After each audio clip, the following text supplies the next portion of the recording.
recording, and then it was there, and then all of a sudden it wasn't there, and then it seemed to be continuing recording but with no video. So I don't know what's going on, but I'm going to try and clean it up. So I had to re-sign into my software. So any confusion, I apologize. I think I need to look for some some more software. Anyway, this is the reading for today, and it's called Conscious Cooperation. The first quote is from Idella M. Chadwick, who was a cousin of Ernest Holmes. Reverend Dr. Jessie Jennings just confirmed that in a text with me. And she says, a thing can be finished in the outer only as far as it's finished within the consciousness of the one doing the work.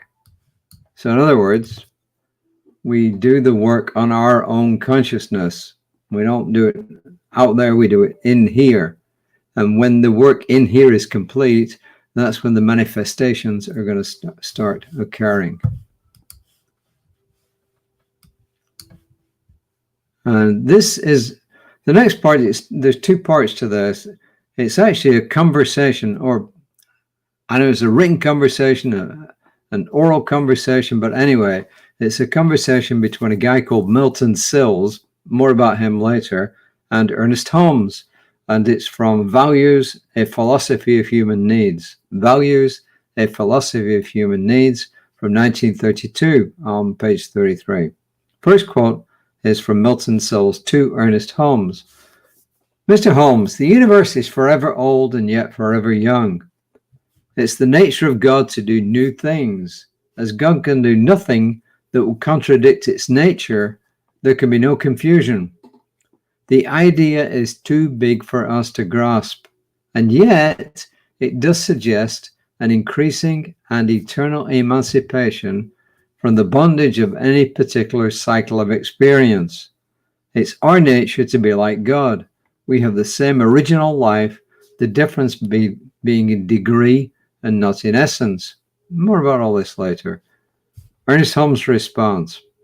Mr. Sills, I think nature and her laws are constantly evolving and not merely awaiting discovery. What I mean is this. Nature, as it evolves laws that are not at present operating, but which will operate in the future. And at some future time, human consciousness may discover them, name them, and use them advantageously by cooperating with them. I would say there are unborn laws that unborn human consciousness will discover at some future time. And as I said, that was Milton Sills and Ernest Holmes from Values, a Philosophy of Human Needs. And that's back almost 100 years ago, 1932. And this is what Reverend Dr. Jessie Jennings says. He says, Milton Sills, 1882 to 1930, was a noted stage and screen actor of his day. A wide-ranging conversation he had with Holmes was posthumously set down in a beautiful book by the University of Chicago Press. Inspirations from this excerpt include the notion that any distinction between self, with a small s, and spirit exists in degree, not in essence, meaning that always on some level of awareness, we are that, capital T, and that as we enlarge our understanding, we will continue to discover new laws, not simply new arrangements of existing ones. So a couple of things here. First thing is, what they're saying is, and they don't disagree in it, that we're expressions of one source. And as expressions of that one source, we contain within us a lot of the same essence as that source. And that we are no different from that source, except that that source is infinite and we're not infinite. It can do infinite things.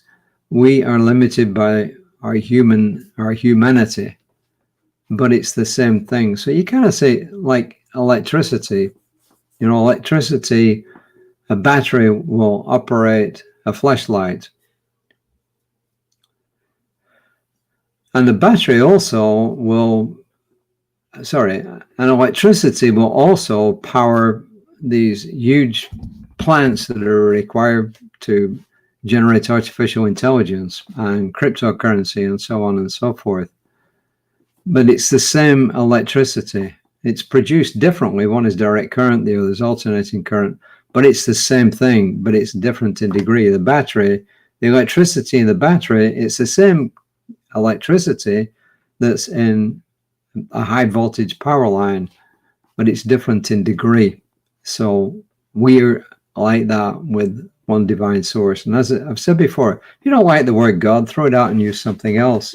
You can even think quantum field if you like. Some people think universe. I think universe is too small. I think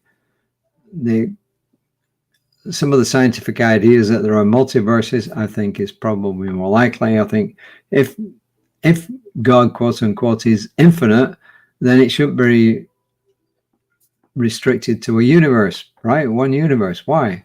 I think there's multiple universes, but that's just my thought. But the whole points of this are that we contain within us the power that will allow us to demonstrate, to manifest, and that we're only limited in the fact that we're human beings. We don't have the ability as human beings within our consciousness, at least as far as I know, to create a galaxy, to create suns. But we do have the ability to bring into being ideas that we hold in our minds and wrap our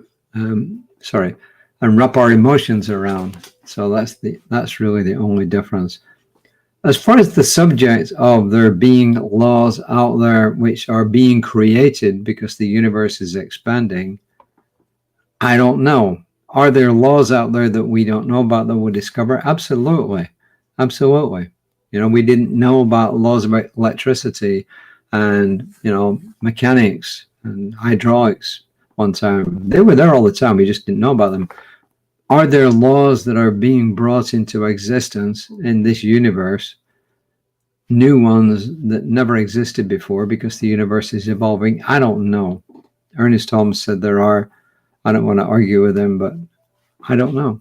But the whole point is that we can use spiritual mind treatment, affirmative prayer, for our good and the good of others, because we're able to focus our consciousness, think thoughts, wrap emotions around it, and actually impact the universal subjective mind by doing that.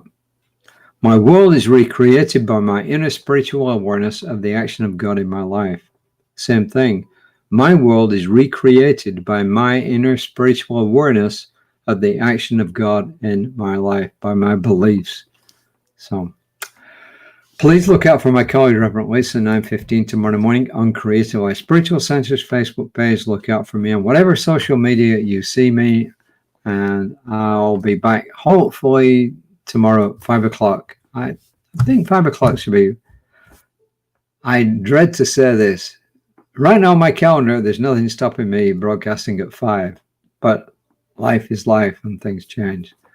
But the important thing is that I know for each and every person here, the highest and best in the universe this day for each and every person.